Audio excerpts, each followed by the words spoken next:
إذا ما أردنا أن نحوم بخواطرنا الإيمانية حول القرآن الكريم، نجد أن القرآن الكريم نفسه طلب من أي مؤمن حين يقرأ الآية قبل أن يفسرها أن يستعيذ بالله من الشيطان الرجيم.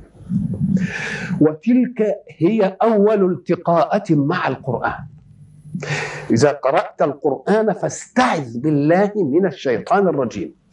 مفهوم أنك إذا قلت إذا قرأت القرآن فاستعذ بالله أن الاستعاذة قبل أن تقرأ القرآن، لكن إذا قرأت القرآن كيف تستعيذ بعد أن تقرأ؟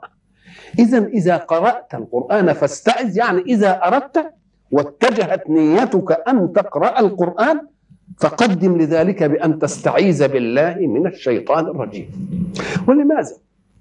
قال أمر طبيعي، لأن معوقات المنهج عند الإنسان المؤمن إنما هي من عمل الشيطان، والشيطان كما قلنا له عداوة مسبقة مع الإنسان المتمثل في آدم.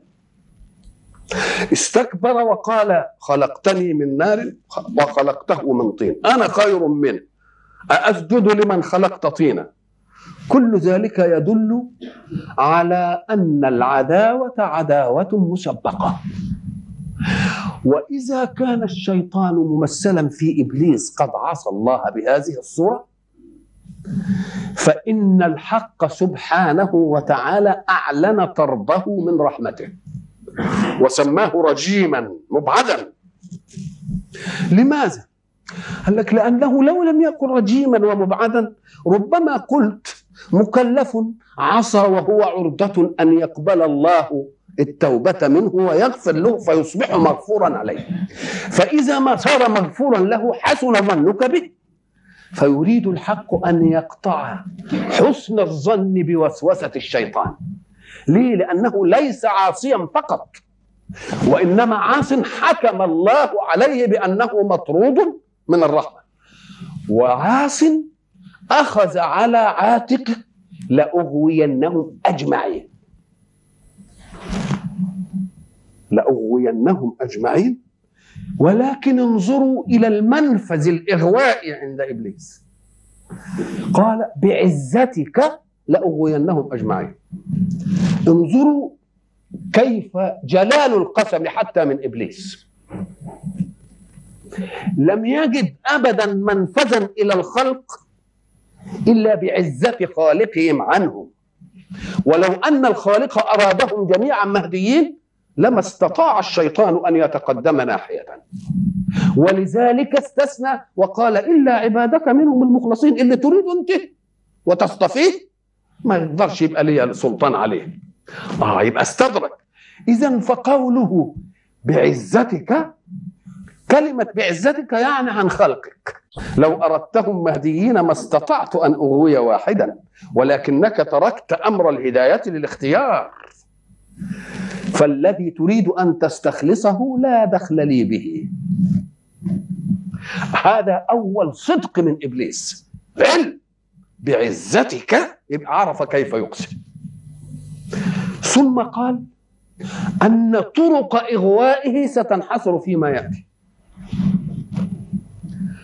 قال له أنا لا أقعد لهم على طريق الشر، لأن سالك طريق الشر غير محتاج إليه نفسه.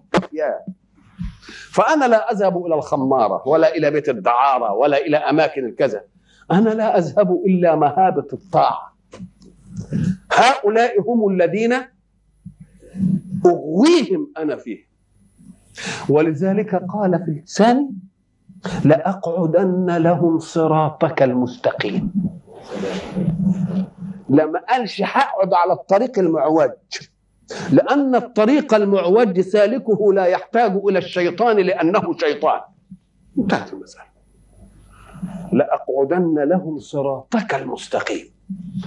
ثم شرح الصراط المستقيم وقال لك أنا حجلهم من الجهات الآتية، ثم لآتينهم من بين أيديهم، وإذا قيل من بين أيديهم يعني من أمامهم ومن خلفهم، هذه الجهة الثانية، وعن أيمانهم ادي الجهه الثالثه، وعن ايه؟ شمائله، ادي الجهه ايه؟ الرابعه. والجهات كما تعلمون 6. اين الفوق واين التحت؟ اذا هو هيجي من امام، يجي من خلف، يجي من يمين، يجي من شمال. طب والفوق والتحت لم يذكر لهم، مع ان الجهات 6، لانه يعلم جيدا كعهدنا بعلمه ان من تمثل الفوقيه الالهيه والتحتيه العبوديه لا يتاتى له الشيطان ابدا، انه يعيش في مستوى علو الهي فوقي وحضيض عبودي تحتي، انتهى كل شيء. يبقى اذن الجهتين دول لم ياتي ابليس من جهتهم ابدا، انما جاء من اين الجهات؟ من الامام ومن الخلف ومن اليمين ومن الايه؟ ومن اليسار. فوقيه ما جاش، تحتيه ما جاش.